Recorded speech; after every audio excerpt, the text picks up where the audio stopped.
Bom dia, boa tarde, boa noite. Sejam muito bem-vindos ao Bastidores do Crime, o seu podcast favorito de True Crime. Eu sou o Guilherme. E eu sou o Roberto. Hoje, Guilherme, não vamos investigar na mente de um criminoso conhecido. Vamos caminhar pelas ruínas de um mistério. Um dos crimes não resolvidos mais enigmáticos e perturbadores da história alemã. E antes da gente começar o episódio de hoje, como sempre, temos um aviso muito importante para vocês, tá? O caso que vamos discutir envolve descrições de um massacre brutal, incluindo a morte de crianças. O conteúdo é gráfico e a natureza não resolvida do crime pode ser particularmente perturbadora. A sua segurança e o bem-estar vão ser sempre a nossa prioridade, então, por favor, ouça o episódio ali com descrição. E se por acaso vocês sentirem que o episódio se torna um pouco pesado demais, fiquem à vontade para fazer uma pausa, para ir para outro episódio, tá? Sem problema nenhum. Mas, para começar, a gente vai para a noite de 31 de março de 1922, para uma fazenda remota na região da Baviera, chamada de. Ó, os nomes são todos alemães, tá? É um caso alemão, então a gente vai errar bastante nomes aqui. Então, já se preparem para isso.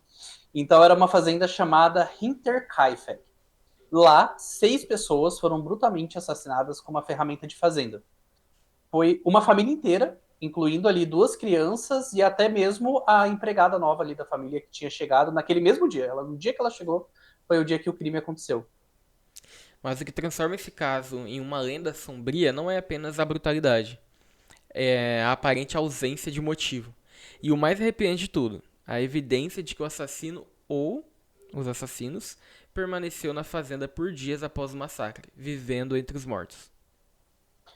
Bom, galera, se juntem a nós enquanto a gente vai explorar os sinais sinistros que acabaram antecedendo o crime. A gente vai passar pelas complexas e as secretas dinâmicas que essa família tinha, as falhas que depois do crime a investigação teve e algumas das teorias que até hoje as pessoas elas tentam a dar um nome para o que eles chamaram de fantasma de Hinterkaifeck, tá? Vamos com a gente.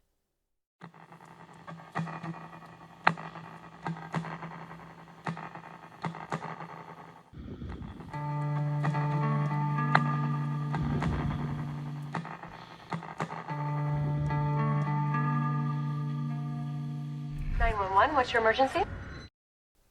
Bom, para a gente entender o mistério de Hinterkaifeck, a gente precisa primeiro entender o lugar. O nome da fazenda não era necessariamente o nome de uma cidade, tá? Mas ele era o nome que indicava uma propriedade rural ali isolada. Ela ficava a cerca de 70 quilômetros ao norte de Munique, e o nome em si já nos dá uma pista. O prefixo Hinter, ele significa atrás. Então, essa era uma fazenda atrás de Kaifek, escondida na floresta. Kaifek era uma floresta. E esse isolamento, ele é mais ali do que um detalhe geográfico da fazenda. Ele é um Acho que é mais assim, ó. elemento. Karl Kaifek! É Kaifek! Karl Kaifek! Ele acaba sendo um elemento crucial do motivo do crime. Porque foi por causa dessa localização bem remota, da fazenda extremamente escondida, que os corpos eles demoraram 4 dias para serem descobertos. E durante esse período longo que teve para a descoberta dos corpos, acabou permitindo que o assassino ali ele permanecesse na propriedade sem ser detectado ali por todo esse tempo. E isso também acaba significando que tinha poucas testemunhas e nenhuma chance de socorro imediato ali para as vítimas. O contexto geográfico ali, ele acabou facilitando diretamente para as ações audaciosas do agressor. Ele não só cometeu os crimes de assassinato, como ele também teve ali a confiança para, como a gente disse, permanecer na cena do crime, sabendo que a ajuda ou a descoberta ali dos corpos não iriam ser algo iminente, algo acontecido, que iria acontecer logo. E esse é um padrão muito comum que acaba vendo em casos rurais que não são resolvidos. E agora a gente vai falar um pouco sobre o tempo, sobre a Alemanha de 1922, que, como vocês podem imaginar, não era um lugar nem um pouco pacífico. Longe disso. A Alemanha estava no auge da conturbada República de Weimar, um período pós-Primeira Guerra Mundial, marcado por turbulência política, violência generalizada e uma crise econômica avassaladora, com hiperinflação. A Baviera, onde a fazenda se localizava, apesar de suas fortes raízes agrárias, também passava por essa transformação. Um, para quem não sabe, já no pós Primeira Guerra, né, a Alemanha, enfim, foi culpada, né, de ter startado a Primeira Guerra, o que seria, né, a Grande Guerra na época, né, que eles não sabiam que teria uma segunda ainda e sempre a Alemanha, né, enfim.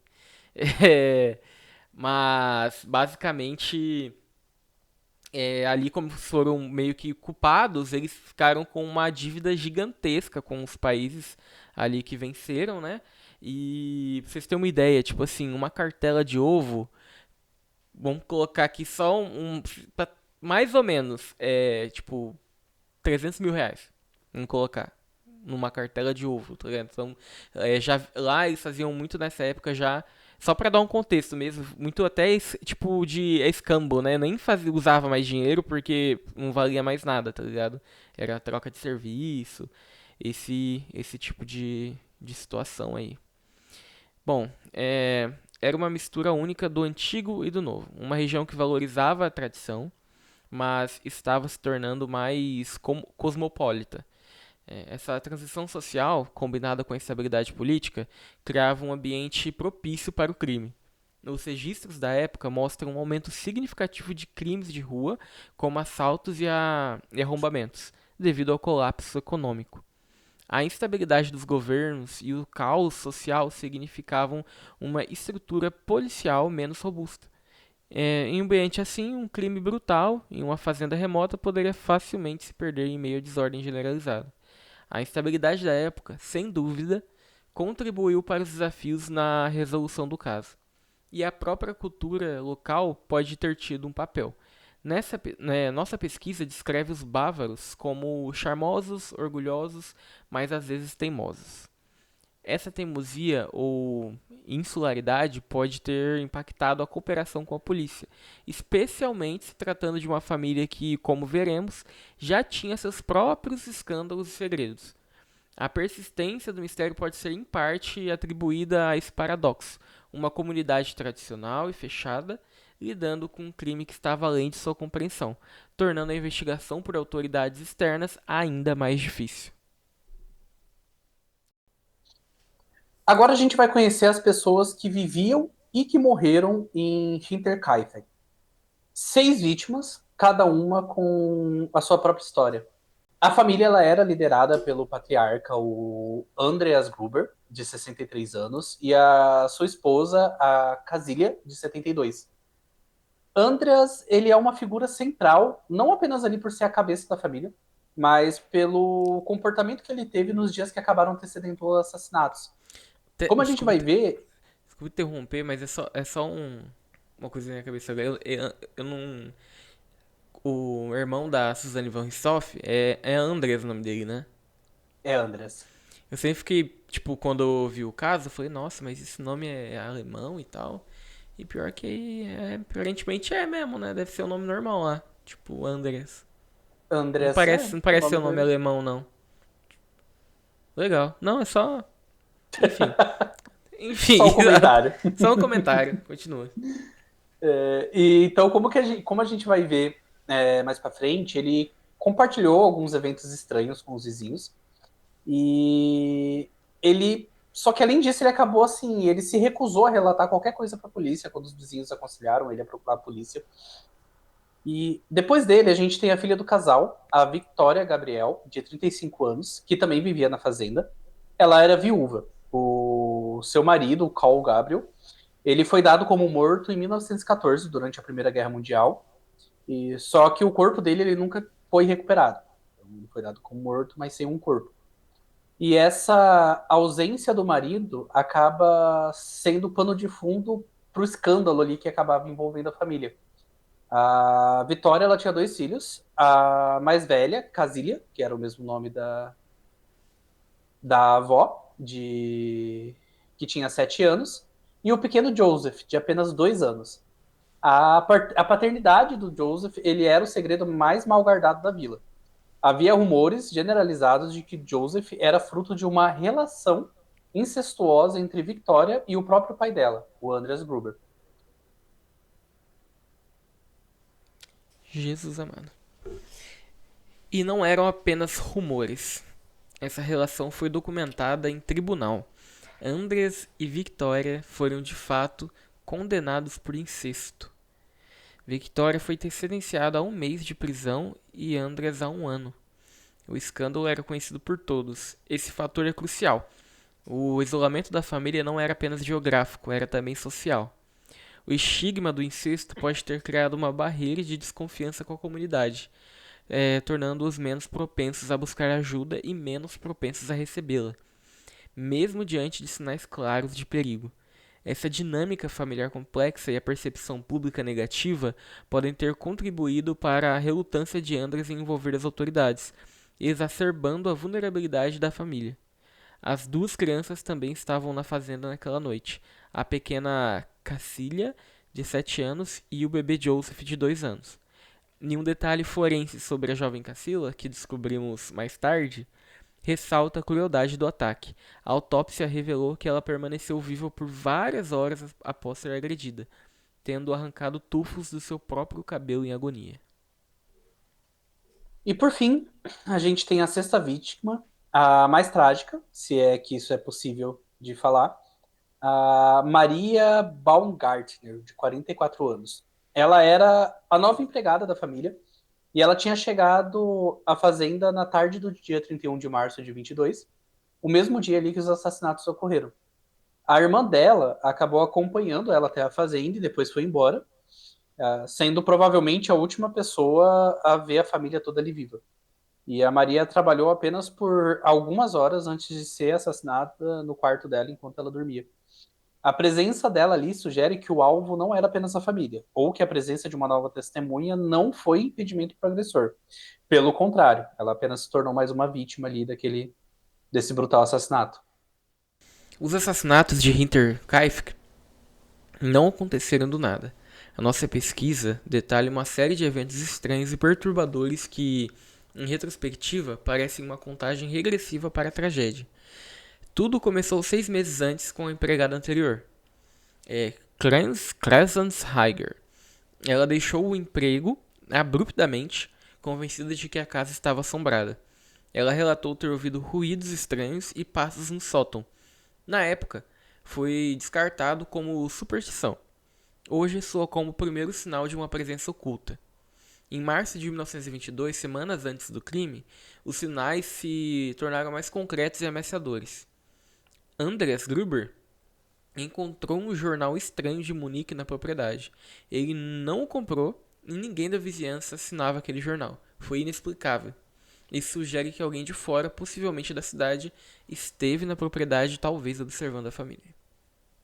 E poucos dias depois disso, veio a descoberta mais famosa ali desse caso, e talvez a mais arrepiante de todas. O Andreas, ele encontrou um conjunto de pegadas na neve que cobriu o campo, vindas da floresta, dessa floresta densa que cercava a propriedade. Elas levavam da floresta diretamente para casa.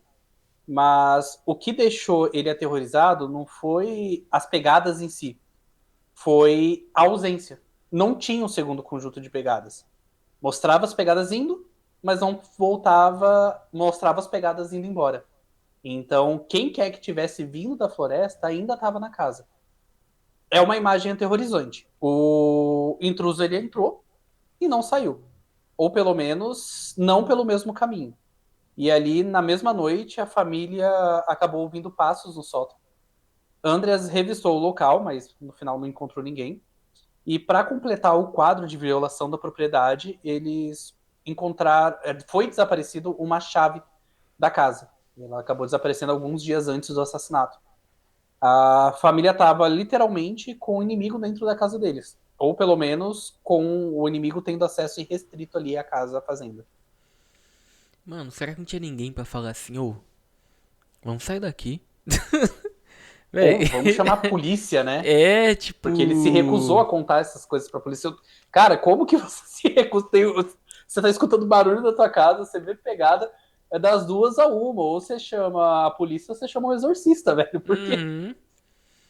E estranho, né? Ele não ter. Estranho ele também não ter falado nada, né? Enfim. É... E aqui é o ponto crítico. A falha humana que pode ter selado o destino da família. Andreas Gruber contou sobre todas essas ocorrências a vários vizinhos.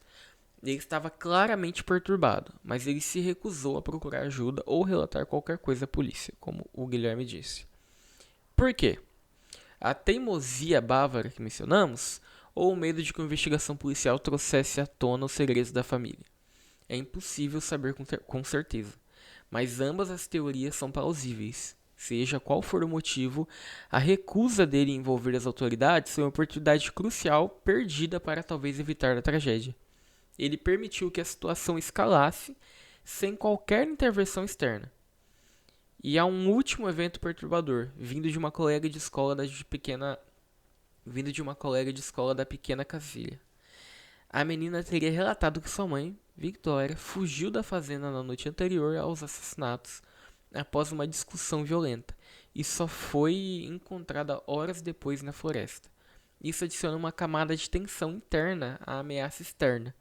A família estava se desintegrando por dentro enquanto um perigo desconhecido se aproximava por fora. A atmosfera em Hinterkaifeck, naqueles dias finais, devia ser insuportável. A tarde de sexta-feira, 31 de março de 1922, foi a última tarde de vida em Hinterkaifeck.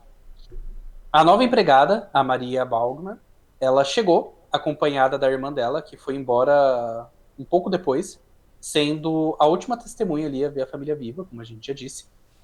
E a teoria da polícia, baseada na forma como os corpos foram encontrados, é que no final da noite, 4 membros da família, Andreas, sua esposa Casília, Victoria e a pequena Casília de 7 anos, eles foram de alguma forma atraídos para o celeiro, um por um, o que sugere que não teve ali um pânico inicial da família.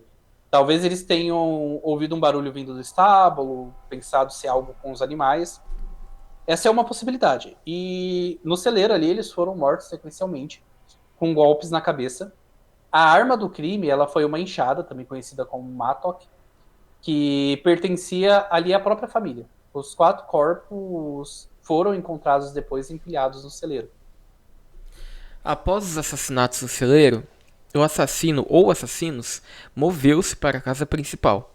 Com a mesma arma, mataram o bebê Joseph, que dormia em seu berço, e a empregada Maria Baumgartner em seu quarto. E como já mencionamos, a autópsia revelou o detalhe macabro de que a jovem Cacília permaneceu viva por horas após o ataque, arrancando tufos de cabelo em agonia. A brutalidade é avassaladora, mas o que vem a seguir é o que eleva este caso ao reino do bizarro e do inexplicável. O agressor não fugiu. E após o massacre, o assassino ele não foi embora. Ele viveu na fazenda com os 6 cadáveres por pelo menos 3 dias. É um dos aspectos mais arrepiantes e integrantes da história criminal. A evidência para isso é sólida. Vizinhos notaram fumaça saindo da chaminé nos dias seguintes. Quando os corpos foram descobertos, a polícia confirmou que o gado havia sido alimentado, o pão da cozinha havia sido comido e carne fresca havia sido cortada da despensa. Ele cuidou da propriedade, ele manteve a rotina da fazenda. E essa conduta desafia qualquer motivo convencional. Um ladrão teria pegado o dinheiro, que foi encontrado intacto na casa, e fugido. Um assassino por vingança teria cometido o ato e desaparecido. O comportamento de cuidar da propriedade sugere um nível de frieza e desapego extraordinário. Ou talvez um conhecimento íntimo do funcionamento da fazenda. Alguém que sabia o que precisava ser feito. Ou vamos ali para um ladinho sobrenatural, vai que eram os espíritos da família que ainda não tinha assimilado que tinha morrido e seguiu a. Não tem isso no roteiro, mas eu não sei por que pensei nisso agora. Seguiu a rotina da família sem ainda assimilar que tinham sido mortos. Véio. Faz sentido, faz sentido. Você é louco, velho. 10 horas da noite, ô Guilherme. Porra. Tomar no cu, velho. Bom, essa é uma teoria forte. A ação de manter a fazenda funcionando poderia ter sido uma tentativa de simular normalidade para os vizinhos distantes. atrasando a descoberta dos corpos e dando a ele mais tempo para cobrir seus rastros ou simplesmente viver ali. E há testemunhas que confirmam essa presença. Na madrugada de 1º de abril, um fazendeiro chamado Simon Handler viu duas figuras misteriosas na beira da floresta perto da fazenda. Ao serem vistos, eles se viraram para esconder os rostos. E na noite seguinte, o artesão Michael Peckle, ao passar por Hinterkaifeck, notou que o forno da casa havia sido aquecido por alguém. Essa pessoa se aproximou dele com uma lanterna, o cegou e... Nossa, esse nome aqui, meu Deus, é Proclo. Fugiu Tóquio. apressado. Proclo. Fugiu apressado. Ele também notou que a fumaça da chaminé tinha um cheiro repugnante. E ninguém investigou o que estava sendo queimado naquele forno? Nenhuma determinação ali nos autos do processo, nada foi feito, tá? Essa é mais uma das falhas e becos sem saída da investigação.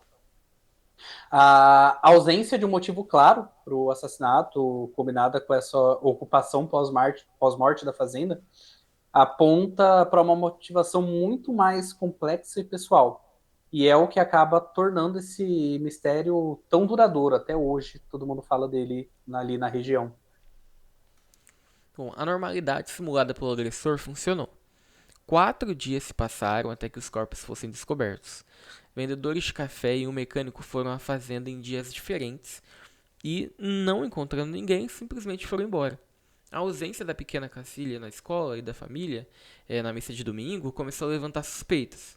Em 4 de abril, um vizinho, Lawrence... Nossa, esse também é difícil esse nome, hein? Lawrence Schittenbauer, finalmente decidiu investigar. Ele foi à fazenda com outros 2 homens. Ao entrarem no celeiro, encontraram a cena macabra. Os corpos de Andras, Cacilha, Victoria e a jovem Cacilha empilhados. E dentro da casa, os corpos de Maria Bauer e o do bebê Joseph. E é aqui que a investigação começa a desmoronar antes mesmo de começar oficialmente. A cena do crime foi severamente contaminada. Vários curiosos e vizinhos, incluindo ali os próprios descobridores do corpus, eles entraram na propriedade. Eles moveram os corpos, moveram objetos. Há relatos de que eles até chegaram a cozinhar e comer alguma refeição na cozinha da fazenda enquanto eles estavam esperando a família. Cara, mano. Tudo bem, 1922, ninguém tinha muito conhecimento, mas, mano, você chega, tem. Cara, tem. Primeiro, mano, como que você vai ficar com fome? Porra, você Vendo acabou de a chegar. cena que eles Vé, viram. você acabou de chegar numa fazenda, tem uma família inteira morta, não sabe o que aconteceu, não sabe quem que tá ali. Mano, não importa se você já tinha esse conhecimento ou não, que é 1922. Mano, você vai, tipo, minimamente sair dali, esperar do lado de fora, não sei. Ah, tá frio. Tá, espera ali num canto, não sei, pega um, não sei, mano, um cobertor de carneiro, não sei, tá ligado? Não sei, velho, o que tinha naquela época. Pega alguma coisa e espera, mano. Eu não vou, pô. Ô, você viu o que aconteceu ali? Ô, vai bater uma fome aqui, faz um negócio ali pra nós comer. Ah, pelo amor de Deus, velho. Eles devem ter pensado, eles não vão mais comer essa comida mesmo? É tipo isso. Nossa, velho. Ai, meu Deus do céu. Só por Deus. Bom, mas essa é uma falha catastrófica ali em qualquer investigação, né? O pessoal invadia a cena do crime. E essa era uma época que as práticas forenses também elas eram bem poucas, não tinha muito o que fazer. Então essa contaminação ela destruiu ali os potenciais vestígios que poderia ter, como impressões digitais, fibras, padrões de sangue para poder entender aonde foi feito o assassinato, o que, que usou. E isso poderia ter sido vital para identificar o assassino. A falha na prevenção da cena do crime é um dos principais motivos pelos quais o caso ele permanece até hoje insolúvel. E aí a gente se pergunta, o que, que a análise forense da época ali conseguiu determinar? O médico legista do caso, o Johann Baptist Miller, ele realizou as autópsias no próprio celeiro, dentro do próprio celeiro. E ele estabeleceu que a enxada era a arma do crime. E como a gente já disse, a jovem Cacilha ela sobreviveu por horas. Mas as limitações da ciência forense de 22 elas eram sim imensas. Não tinha análise de DNA, obviamente. E a identificação das impressões digitais estava engatinhando, porque a tecnologia era rudimentar. A fotografia forense ela não tinha padrões, os padrões ainda estavam sendo desenvolvidos de como essas fotos eram tiradas. E a capacidade de analisar vestígios como solo, fibras, fluidos corporais, ele era extremamente limitado devido à tecnologia e até mesmo a estudos que tinha na época. Então, a combinação ali de uma cena de crime que era comprometida, que foi comprometida, né, com uma tecnologia forense limitada, acabou resultando na incapacidade de eles obterem qualquer evidência que seja conclusiva para o caso. E a investigação policial, liderada pelo inspetor George Heingruber, não conseguiu superar esses desafios. Eles interrogaram mais de 100 suspeitos ao longo dos anos, mas nunca encontraram nada concreto. A polícia inicialmente seguiu a pista de roubo, que foi descartada. Sem um motivo claro, eles se viram em um labirinto de rumores locais e pistas falsas. O caso foi oficialmente fechado em 1955 e os últimos interrogatórios ocorreram em 1986. O mistério estava selado. Bom, com a investigação oficial ali, estando no beco sem saída, o caso Hinterkaifeck ele se tornou um terreno fértil para várias teorias e suspeitos que até hoje são debatidos. E a gente vai analisar os principais. A primeira teoria de roubo, como dissemos, ela foi rapidamente descartada pela polícia, o que leva a gente ao primeiro grande suspeito, o Carl Gabriel, o marido de Vitória, supostamente morto na Primeira Guerra Mundial, mas cujo corpo ele nunca foi recuperado. Após a guerra, alguns prisioneiros de guerra alemães libertados da União Soviética alegaram que um oficial soviético de língua alemã lhes disse ser o assassino de Hinterkaifeck. Alguns teorizam que esse oficial poderia ser o Karl Gabriel, que queria ir para a Rússia. No entanto, esses homens depois revisaram as suas declarações, o que diminui a credibilidade dessa teoria. É uma teoria muito cinematográfica, óbvio, mas também improvável e sem um motivo claro. O que nos leva ao suspeito mais proeminente e controverso, o vizinho, o Lawrence Steinbauer. Ele é uma. Gente, eu tô falando tudo errado. Isso aqui não dá, sem condição de falar o nome disso aqui, velho. É, ele é uma figura central no mistério. Havia rumores de que ele teve um relacionamento com Victoria e que poderia ser o verdadeiro pai de Joseph. E seu comportamento após a descoberta dos corpos foi no mínimo suspeito. Primeiro, ao chegar ao celeiro trancado, ele foi um dos que arrombaram a entrada, mas imediatamente após encontrar os corpos, ele aparentemente destrancou a porta da frente da casa com uma chave e entrou sozinho. Uma chave da casa estava desaparecida há dias. Questionado, ele disse que foi procurar seu filho, Joseph. Ele também moveu os corpos na cena, contaminando ainda mais as evidências, e a suspeita local sobre ele persistir por anos devido a comentários estranhos que ele fazia. Anos depois, ele foi visto visitando as ruínas da fazenda e comentou que o assassino teve dificuldade em enterrar os corpos porque o sol estava congelado. Muitos viram isso como um conhecimento que só o assassino poderia ter. No entanto, como vizinho, ele poderia estar apenas fazendo uma suposição informada. O motivo, segundo essa teoria, seria a recusa de Victoria em aceitar seu apoio financeiro ou o desejo dele de acabar com o escândalo. Mas é importante notar que, antes de sua morte, Stillenbauer processou e ganhou várias ações por difamação contra pessoas que o chamaram de assassino. Ele permanece como o principal suspeito para muitos, mas sem nenhuma prova concreta. E tem também a teoria do homem do trem. Uma teoria que é mais recente, que ela liga o caso a um possível serial killer americano, o Paul Miller, que operou entre 1898 e 1912. Há semelhanças assim notáveis no modus operandi dele. O abate de famílias inteiras em casas isoladas, o uso de uma ferramenta agrícola como arma e a ausência de roubo como motivo. A teoria sugere que Miller, um imigrante alemão, pode ter retornado à Alemanha e cometido os crimes. Mas, novamente, é só uma teoria, sem evidências diretas que o coloquem em Hinterkaifeck. E essa é uma história que se repete em todos os mais de 100 suspeitos interrogados. pistas circunstanciais, rumores, nada assim conclusivo. E a ausência de um motivo claro e as ações bizarras do assassino, eles continuam ali a confundir todo mundo que tenta resolver esse caso. Menos de um ano após os assassinatos, a fazenda Hinterkaifeck ela foi completamente demolida. Como que se fosse para apagar a mancha da violência que estava ali naquela paisagem. E durante a demolição, a enxada ensanguentada ela foi finalmente encontrada, estava escondida no sótão.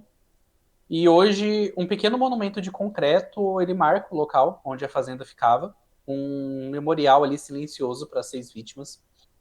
O caso se tornou um dos mais chocantes e intrigantes da história alemã, esperando livros, filmes e podcasts que mantêm a história viva ali para novas gerações. Em 2007, estudantes de uma academia de polícia alemã reexaminaram o caso usando métodos modernos de investigação. A conclusão deles foi sombria, mas realista.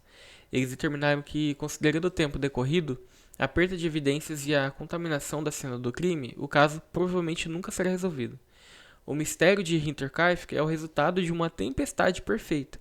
O isolamento geográfico, uma família com segredos que afastava da comunidade, a instabilidade de uma nação em crise e as limitações da ciência de uma outra era. E a recusa do Andreas Gruber em pedir ajuda, a contaminação da cena do crime, a falta de motivo claro, cada um desses fatores ele adicionou uma camada de obscuridade que acabou se tornando impenetrável ali conforme o passar do tempo. E assim, em Hinterkaifeck, ela permanece como um lembrete sombrio de um crime que desafiou a lógica e a capacidade investigativa da época. Um enigma que, apesar de ter ali todos os avanços, ele parece fadado a permanecer para sempre nas sombras da história. Ele fica ali ecoando no silêncio dos campos bávaros. Mas fala para mim, Robertinho, o que você achou desse caso? Cara, loucura, velho. Começa já. Já é ruim só pela parte do incesto ali.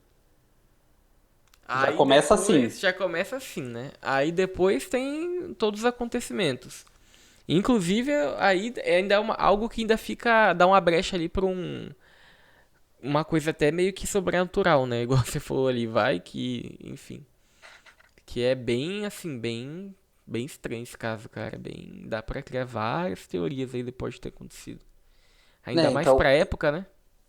eu não consegui teorizar assim, muita coisa. Eu acho que com esses teorias que eu coloquei, para mim a que faz mais sentido seria do Paul Miller, do serial killer. Ele pode Sim. ter voltado, aí ele matou a família e queria se abrigar do frio e acabou ficando na casa porque já era acostumado a cometer esse tipo de crime. E eu acho que a questão do vizinho, dele ter a chave da casa, eu acho que tudo o que ele viu antes não estava ligado exatamente a esse caso. Eu acho que as coisas que ele viu antes poderia ser o vizinho meio como se ele fosse um stalker daquela época, porque deixa claro que ele queria a Victoria, queria casar com ela, que esse acabar com o escândalo que tá no roteiro é isso, né? Ele quer casar Uhum. com ela e para tirar ela da família.